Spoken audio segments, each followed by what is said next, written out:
फिर आज वाला क्लास स्टार्ट किया जाए। चैप्टर वही चल रहा है अपना, वेक्टर।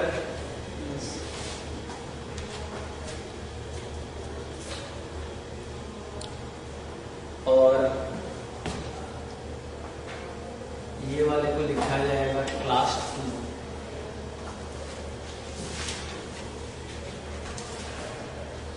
हम लोग कल किसके बारे में अपना ज्ञान बढ़ा रहे थे भाई? वेक्टर का यूज कहाँ? हाँ, वेक्टर के यूज को वो तो हमने एक मोटा मोटा अपना मामला बना दिया है कि ये सब काम किए जाएंगे।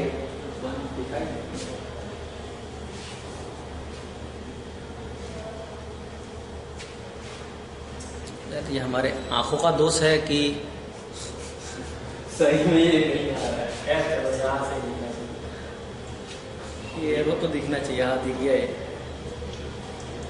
सबसे पहले हम लोगों ने कल पढ़ा था, हाँ, रिप्रेजेंटेशन ऑफ अ वेक्टर। तो इसी के बारे में कल जो पढ़े थे पहले तो उसको पूरा कर लिया जाए, फिर आगे बढ़ते हैं हम लोग। जैसे मैंने आप लोगों को बताया था कि भाई representation of a vector, it is represented by an arrow.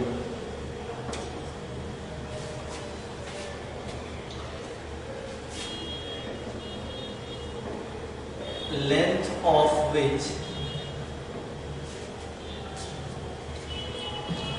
is proportional to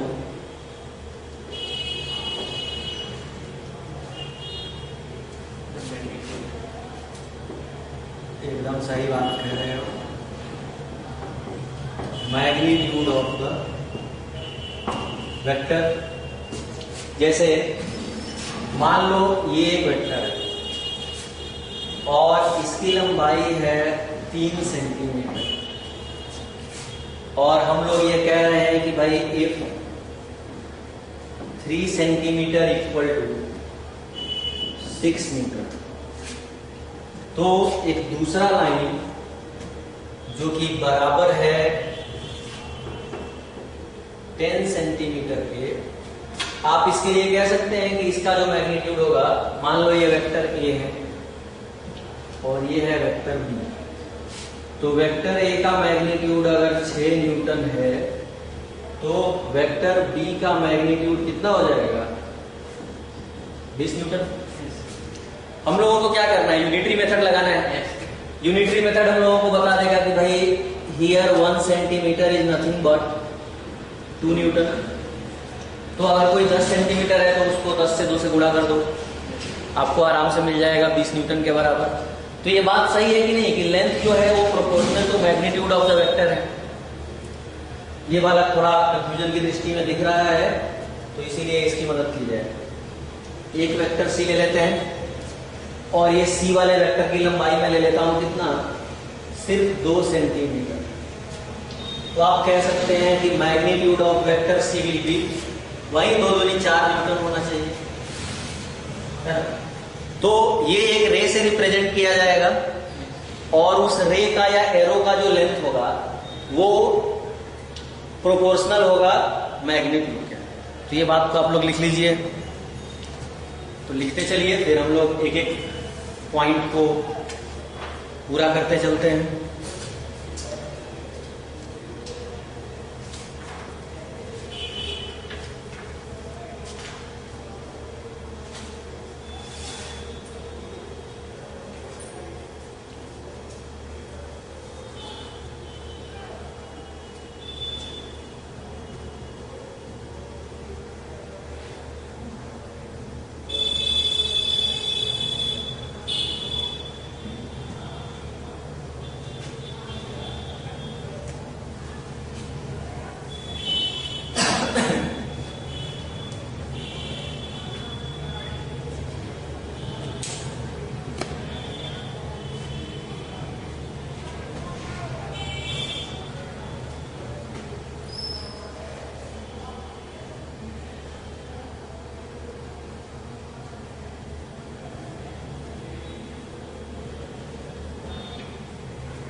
3-4 colour देख के मुझे लगा कि एक साथ आप 3-4 पेन पकड़ के लिख रहे हो भाई, आश्चर्यजनक काम कर रहे हैं।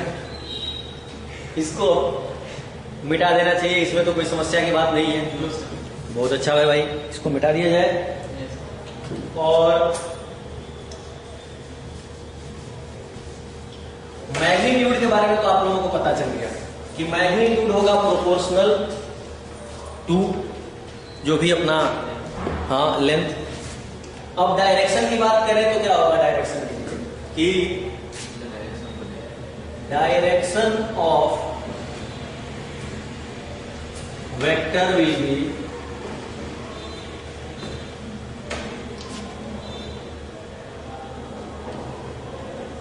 in direction of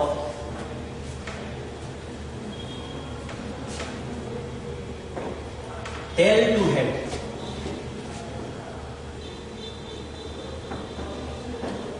of the vector. हाँ हाँ, tail to head of the arrow लिख दिया जाए। चलो आप कह रहे हो तो ये भी मान लेना। जैसे ये अपना एरो है, तो कल भी अपनी बात हो रही थी कि अगर ये बी पॉइंट है, ये ए पॉइंट है, तो हमारा जो वेक्टर लिखा जाता है वो वेक्टर लिखा जाएगा ए बी वेक्टर, ए से बी की तरफ। इसका डायरेक्शन भी होगा वही टेल से हेड की तरफ। जैसे कुछ रेडीमेड डायरेक्शन अगर आप लोगों को लिखना हो तो ये ईस्ट, नॉर्थ, वेस्ट और साउथ लिखा जाएगा। अगर मान लो कोई आदमी आपको ऐसा एक वेक्टर दे दे तो आप कहोगे ना कि इसका डायरेक्शन किधर की तरफ है, ईस्टवर्ड। अगर कोई आदमी आपको एक ऐसा वेक्टर दे दे तो आप कहोगे तुरंत कि इसका डायरेक्शन साउथ की तरफ होगा। अगर कोई आदमी मान लीजिए कि कुछ ऐसा मजाक कर दिया आपके साथ, ये 45 डिग्री है, ये 45 डिग्री, तो आप कहोगे ना अभी तक के ज्ञान के हिसाब से ये नॉर्थ है, ये ईस्ट है। तो जब ये ठीक 45 डिग्री पे रहते हैं तो हम लोग इस डायरेक्शन को बोलते हैं नॉर्थ ईस्ट, है ना। तो कितना सिंपल है भाई डायरेक्शन पता करना। सीधे टेल से हेड की तरफ देखिए, जिधर होगा उधर ही अपना डायरेक्शन आ जाएगा। हाँ, ईस्ट नॉर्थ को नहीं कह सकते भाई, एकदम कह सकते हैं, लेकिन speak anything which sounds good, है कि नहीं। मतलब मनुष्य जो है वो थोड़ा खूबसूरती वाला जानवर है। वो बाकी जानवरों की तरह कुछ भी हो सकता है कि कुत्ते लोग भौंकते हो तो ऐसा नहीं है कि मतलब वो बिल्कुल भी उनकी कोई भाषा नहीं होगी, वो आपस में कम्युनिकेट करते हैं तभी तो दूसरा कुत्ता उन्हें रिस्पॉन्ड करता है, but it doesn't sound good. तो हम मनुष्यों का काम क्या है कि हम लोग वही बोलेंगे जो अच्छा लगे। तो यही ये अच्छा लग रहा है नॉर्थ ईस्ट, आदत है हमें इसे कहने की, तो हम लोग नॉर्थ ईस्ट कहेंगे। बाकी तो आप ऐसा भी कह सकते हैं 45 डिग्री नॉर्थ ऑफ ईस्ट और 45 डिग्री ईस्ट ऑफ नॉर्थ। इसके लिए अंग्रेजी में एक बढ़िया शब्द भी है, ऐसे बोलने वाले लोगों को हम लोग क्या बोलते हैं अंग्रेजी में भाई, वर्बोस। नहीं होते वर्बोस लोग जो मतलब वही एक ही स्टेटमेंट होगा पर उसी को मतलब इतना घुमा फिरा के बोलेंगे कि आप बाद में उनसे ये पूछे कि भाई तुम कहना क्या चाहते हो। तो यहाँ कहना क्या है, बस यही कि नॉर्थ ईस्ट है तो नॉर्थ ईस्ट है। तो चलो इसको मिटा दिया जाए। इसके बाद से डायरेक्शन का पता चल गया। तो वेक्टर के पास दो ही तो चीजें थी, एक था उसका मैग्नीट्यूड, दूसरा था उसका डायरेक्शन। तो अब तीसरी बात कि भाई उसको किस तरीके से रिप्रेजेंट किया जाए, तो हम लोग ये लिखेंगे कि भाई it is represented as bold letter और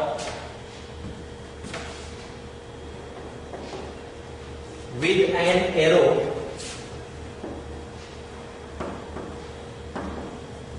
over top of the letter.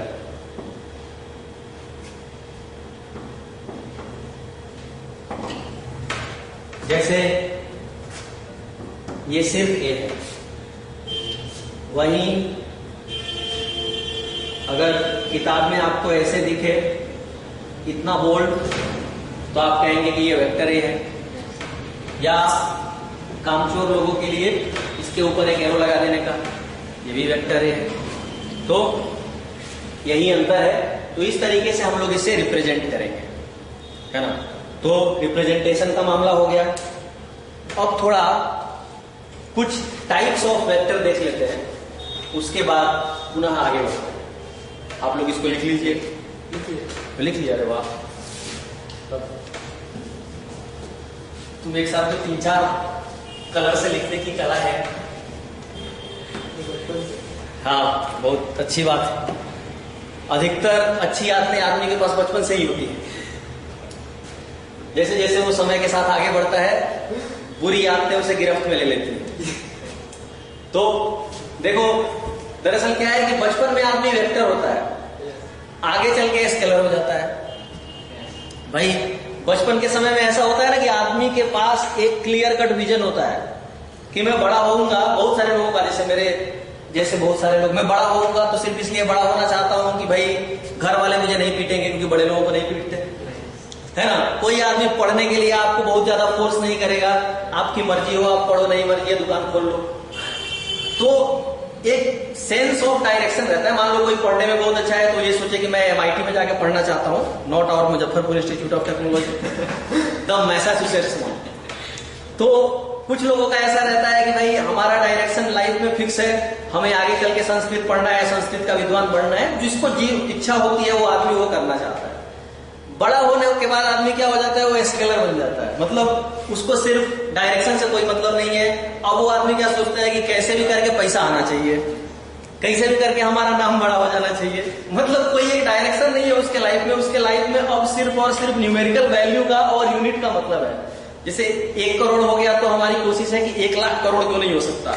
इसमें हम लोग क्या कर रहे हैं, सिर्फ न्यूमेरिकल वैल्यू को बढ़ा रहे हैं, है ना।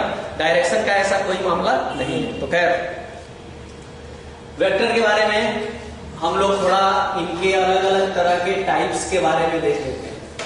Types of vector. तो कुछ टाइप है जिसमें वेक्टर को बांट दिया गया है। सबसे पहले हम लोग तो रियलिस्टिक लोग हैं, 0 से शुरू करते हैं।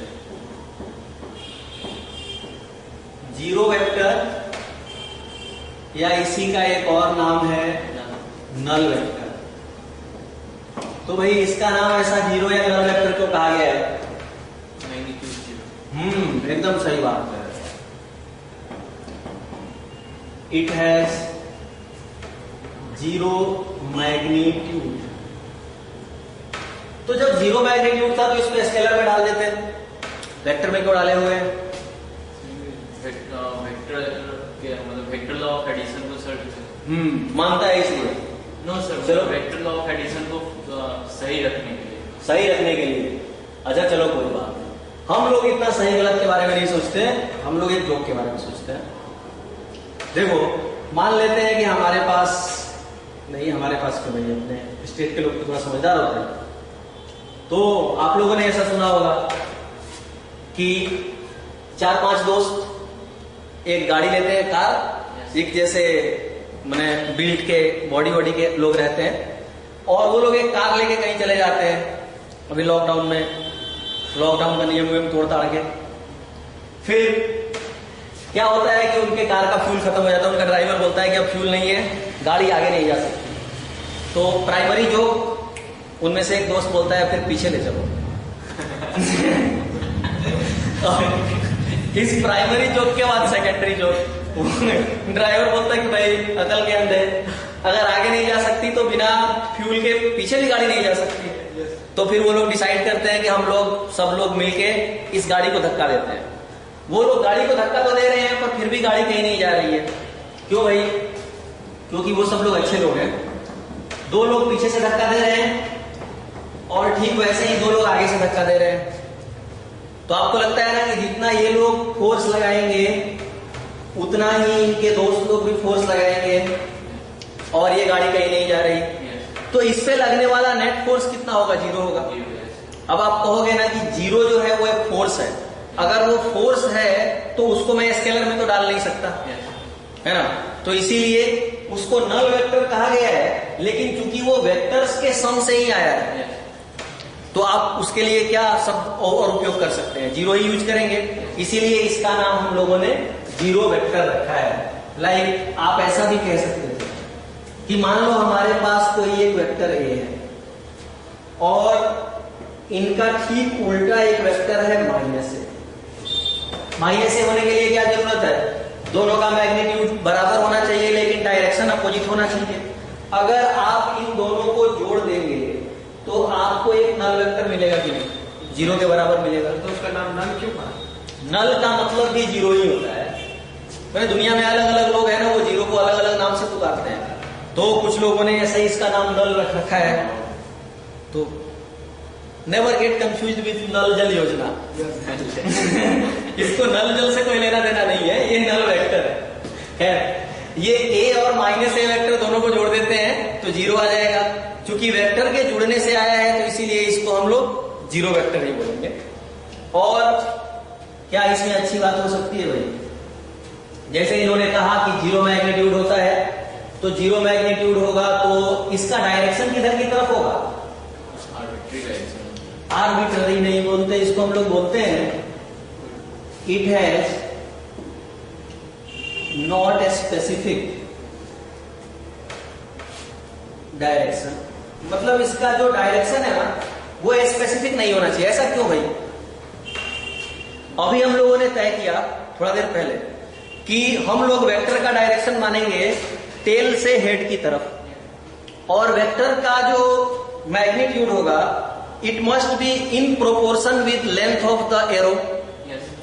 तो जीरो किसके प्रोपोर्शनेट होगा, किसी के नहीं। आप कहोगे कि एक पॉइंट के, तो अगर जीरो एक पॉइंट के प्रोपोर्शनेट है तो इस पॉइंट में कोई आदमी टेल किधर बनाए हेड किधर बनाए, वो भारी कंफ्यूजन हो जाएगा। तो इसी भारी कंफ्यूजन को देखते हुए इसका जो डायरेक्शन होगा वो नॉन स्पेसिफिक होगा, है ना। तो बस अब जैसे मान लो ये अपने चार दोस्तों का जो एग्जांपल लिया था, ये चार दोस्त लोग भी चाहे किसी भी तरीके से कंप्लीटली अपोजिट सेंस में अगर फोर्स लगाएंगे तो भाई हर बार जीरो ही मिलेगा। तो हम लोग फिर किधर की तरफ उसका डायरेक्शन बनाएंगे। मान लो कि ऐसे ऐसे लोग फोर्स लगा रहे हैं, उनका मन करे वो बोले नहीं नहीं, एक आदमी पीछे वाला हिस्सा पकड़ के और एक आदमी बम्पर पकड़ के खींचो तो भी जीरो ही होगा। अब आप क्या कहोगे कि उसका डायरेक्शन किधर होगा।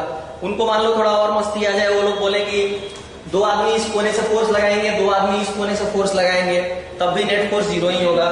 दो लोग इस हिस्से से फोर्स लगाएंगे और दो लोग उस तरफ जाके फोर्स लगाएंगे, तब भी नेट फोर्स जीरो ही होगा।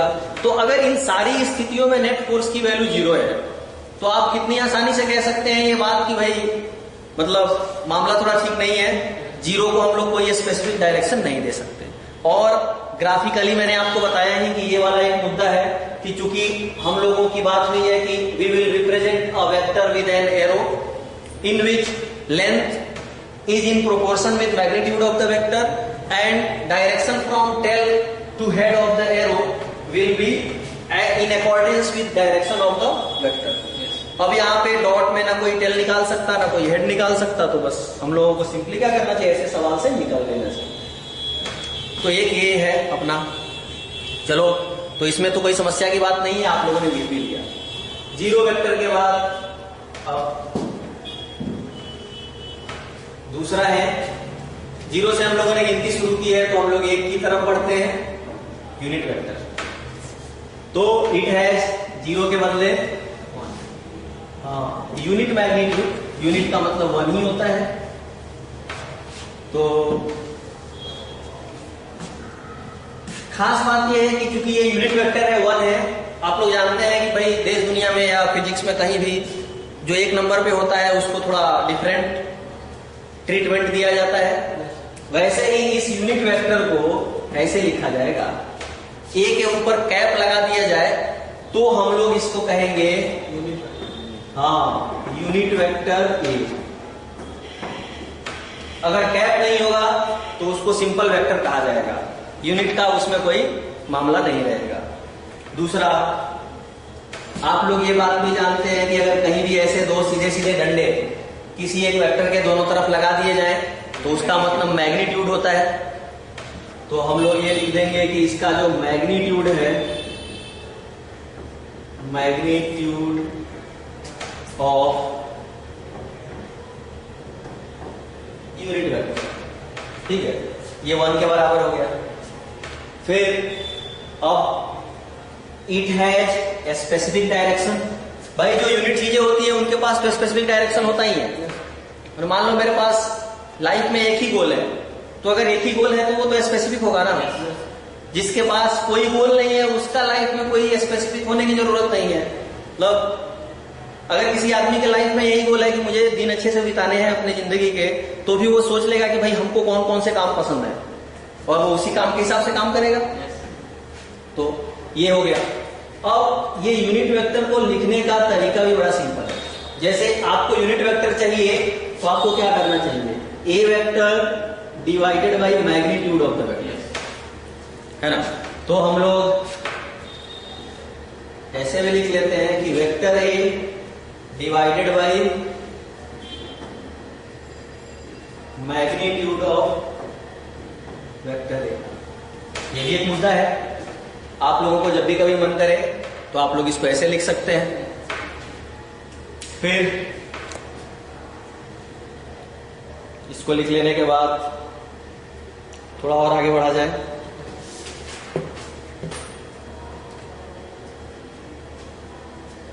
इसको हो गया वो तो अच्छा ही है, होना भी चाहिए। देखो आप लोगों को तो पता ही होगा ये प्लस एक्स, ये प्लस वाई और ये प्लस जेड है। इसको हम लोग राइट हैंडेड कोऑर्डिनेट सिस्टम बोलते हैं। राइट हैंडेड कोऑर्डिनेट सिस्टम बोलने से मेरा मतलब है कि अगर मैं एक्स एक्सिस के तरफ अपने राइट हैंड के फिंगर्स को प्लेस करूं और वाई एक्सिस की तरफ कर्ल करूं तो थंब को जेड एक्सिस की तरफ आना होगा। तो आ गया, कोई समस्या नहीं है। फिर ये जो जेड है ये निश्चित रूप से बाहर की तरफ है। अब आपको क्या करना है, एक छोटा सा काम कि भाई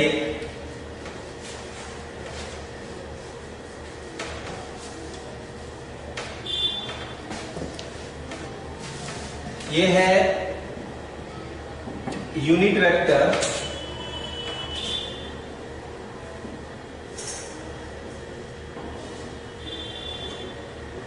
along positive x axis. Positive x axis के along जो यूनिट वेक्टर है उसको भी थोड़ा स्पेशल स्टेटस दिया गया है, उसको आई कैप के रूप में लिखते हैं हम लोग। फिर unit vector along plus Y axis, इसको जे कैप के रूप में लिखा जाएगा। Unit vector along plus Z axis, इसको के कैप के रूप में लिखा जाएगा। अब इसी राइट हैंडेड सिस्टम को आगे बढ़ाते हुए एक्स एक्सिस का इधर की तरफ लिखोगे तो माइनस एक्स, वाई को इधर की तरफ लिखोगे तो माइनस वाई, और जेड को इधर की तरफ लिखोगे तो माइनस जेड। आप लोग चाहो तो इसको अलग भी बना सकते हो, हमने टाइम बचाने के लिए ऐसा तरीका अपनाया है, कोई गलत नहीं है। तो unit vector along minus x axis, minus i cap. किसी भी वेक्टर को नेगेटिव करना बहुत सिंपल है, माइनस साइन लगा दो उसमें। फिर unit vector along minus y axis, minus j cap. Unit vector along minus z axis, minus j cap. हो गया i j k minus i minus j minus k. तो ये सारे यूनिट वेक्टर्स का मामला हो गया। अब चलिए आगे बढ़ते हैं।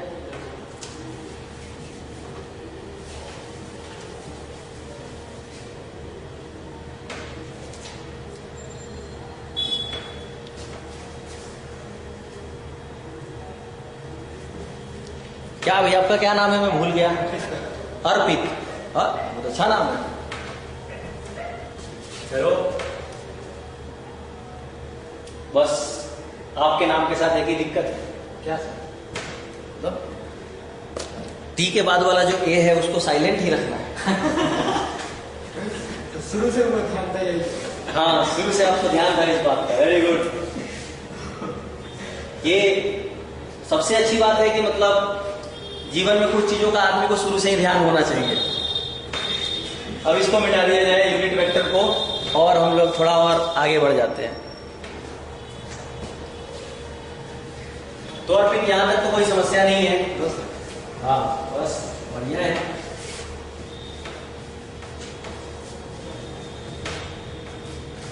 इसके बाद अगली कैटेगरी है इनका इक्वल वेक्टर्स। ये इक्वल वेक्टर्स क्या होते हैं? हम लोग सिंपली लिखेंगे कि भाई two vectors are said to be equal if उनको तीन कंडीशंस मानने होंगे, जिसके बारे में हम लोगों ने कल बात कर ही लिया था। कौन कौन से कंडीशंस हैं? इक्वल मैग्नीट्यूड, सबसे पहले they must represent same physical quantity. हाँ, सेम फिजिकल क्वांटिटी। दूसरा, they must have same magnitude and they must have same direction.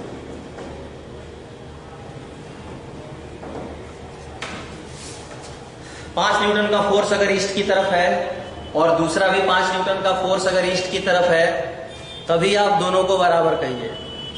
अगर नहीं है तो बराबर कहने की मूर्खता नहीं करिए, क्योंकि हो सकता है कि वो बराबर नहीं हो और आप अपना पूरा जीवन उनको बराबर समझने में गुजार दें, है ना भाई? सत्य को सत्य कहने में क्या बुराई? तो इक्वालिटी के लिए यही सबसे ज्यादा जरूरी है कि मैं ऐसे लिखूं अगर कि ए वेक्टर कितना है 5 न्यूटन टुवर्ड्स नॉर्थ,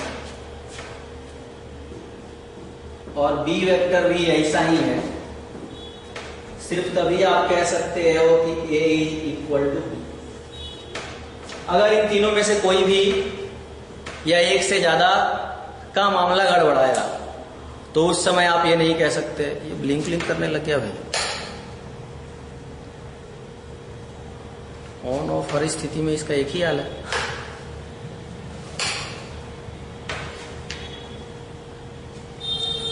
चलिए थोड़ा पहले इस पे ध्यान दिया जाए, नहीं तो कहीं ये वजन ना कर दे।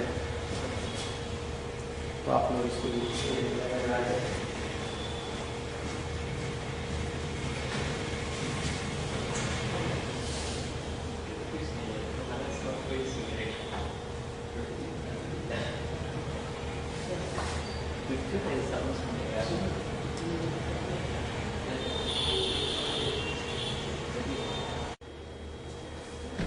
अब तो हाँ रिकॉर्ड हो रहा है, अच्छी बात है। तो चलिए आप लोग इसके बारे में लिखिए। टाइप्स ऑफ वेक्टर में अगला टाइप अपना है अपोजिट वेक्टर्स। दो वेक्टर्स को अपोजिट कहा गया है अगर वो सेम फिजिकल क्वांटिटी को रिप्रेजेंट करते हो, अगर उनका मैग्नीट्यूड सेम है लेकिन उनका अपोजिट डायरेक्शन उनके पास है। जैसे हमने सी और डी दो वेक्टर्स को पकड़ा है, 10 newton towards north, 10 newton towards south. अच्छा है। फिर C equal to minus D, और इसी से ये स्टेटमेंट बाहर निकलता है कि two opposite vectors add up to give zero vector, है ना? सही है। अब ये अपोजिट वेक्टर्स के बाद हम लोग इसको मिटा देते हैं टाइप ऑफ वेक्टर्स को, और थोड़ा और आगे बढ़ते हैं।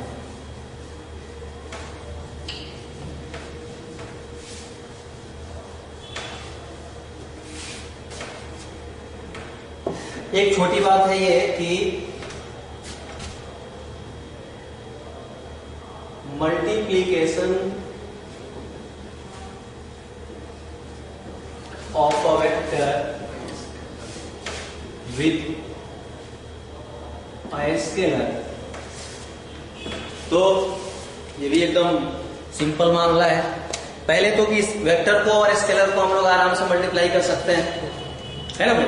जैसे मैं आपको एक इसका रियल टाइम एग्जांपल देता हूं, linear momentum, mass into velocity होता है। आप कहोगे ना कि ये लीनियर मोमेंटम में ये वेक्टर है, ये मास स्केलर है, वेलोसिटी वेक्टर, तो मल्टीप्लाई कर सकते हैं। चलो भाई, अब आप कह रहे हो तो क्या काटना आपकी बात को। फोर्स वेक्टर है, समय बचाते हैं, मास स्केलर है, एक्सीलरेशन फिर से वेक्टर है ना। क्या समस्या है, आप लोग इसको आराम से क्लियर कट लिखिए। तो मल्टीप्लिकेशन का कुछ रूल लिख लिया जाए। जैसे इससे क्या क्या हम लोगों ने सीखा कि भाई final result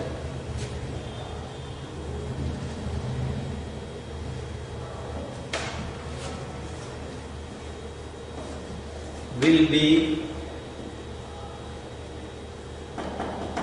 a vector quantity.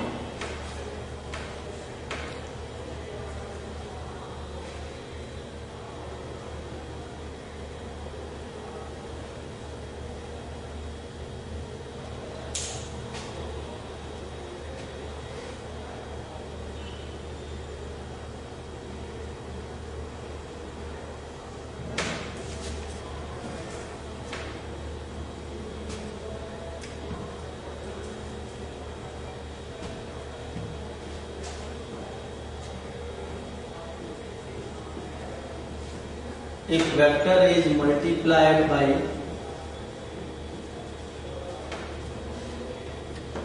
one,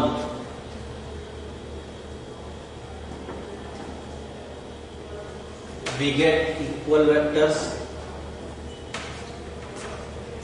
क्या भाई, मान लो कि आपके पास सिर्फ आपने एक से मल्टीप्लाई किया है, एक से, यहां पे एक नंबर होना चाहिए। वैसे ही if vector is multiplied by -1, जो कि एक नंबर है, वी गेट अपोजिट वेक्टर्स। जैसे ये a है, इसको कोई 1 से मल्टीप्लाई कर दे तो भी उसको a मिलेगा। ये a है, कोई इसको -1 से मल्टीप्लाई कर दे उसको -a मिलेगा। तो a और -a अपोजिट वेक्टर्स हुए कि नहीं, जबकि a और a इक्वल वेक्टर्स है। फिर इसको लिख लीजिए आप लोग, तो थोड़ा आगे बढ़ा जाए।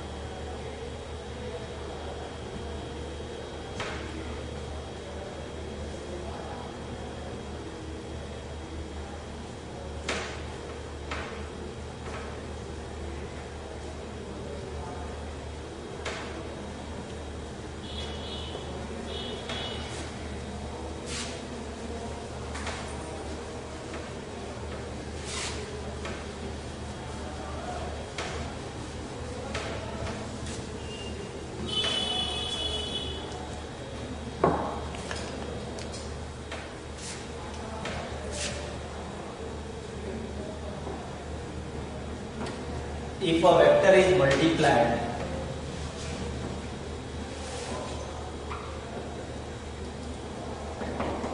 by a small m, या k लिख लेते हैं भाई, स्मॉल m से क्या है कि लोग उसको मास समझ लेंगे और मामला गड़बड़ कर देंगे। तो k से अगर हम लोग मल्टीप्लाई कर लेते हैं, if a vector is multiplied by k, then its magnitude will be k times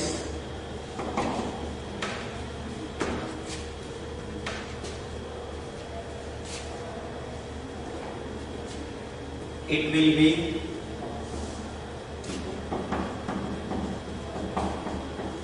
in direction of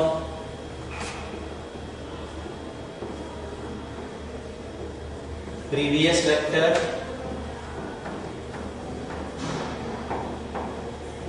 if k is positive, and it will be in opposite direction of previous vector if k is negative. ये तो एकदम simple बातें ही चल रही है अपनी, इसमें कोई समस्या की बात नहीं है। जैसे b वेक्टर है, इसको मैंने k लिख दिया है। अब बताओ सो, a वेक्टर है इतना बड़ा, अगर k की वैल्यू 1 से बड़ा हुआ तो ये क्या हो जाएगा? बड़ा बन जाएगा। If k is greater than 1, if k is smaller than 1 तो क्या होगा? a से छोटा हो जाएगा। फिर मान लो कि अगर k की वैल्यू पॉजिटिव है तो उसी डायरेक्शन में है ना जिधर की तरफ a है, लेकिन अगर मैं k का वैल्यू नेगेटिव ले लेता हूं, जैसे हमने थोड़ी देर पहले k की वैल्यू को -1 लिया था, तो ये क्या बन जाता है? Opposite vector. अगर मैं मान लो k की वैल्यू -5 ले लेता हूं तो b vector will be 5 times of a, but they must be in opposite directions or they must be anti-parallel vectors। बिल्कुल वैसा ही है ना, पैरेलल का मतलब जब दोनों की दिशा एक हो और एंटी पैरेलल का मतलब जब दोनों की दिशा अपोजिट हो। तो कितना फर्जी बात है। बस ऐसे ही बहुत सारे छोटे छोटे फर्जी बातों को हम लोगों को देखते जाना है और जो अपना क्लास है इसको आगे बढ़ाना है।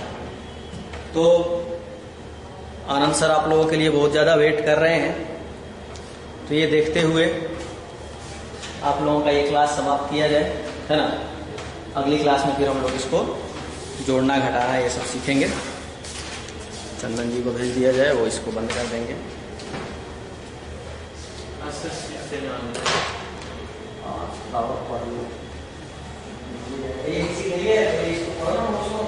इसको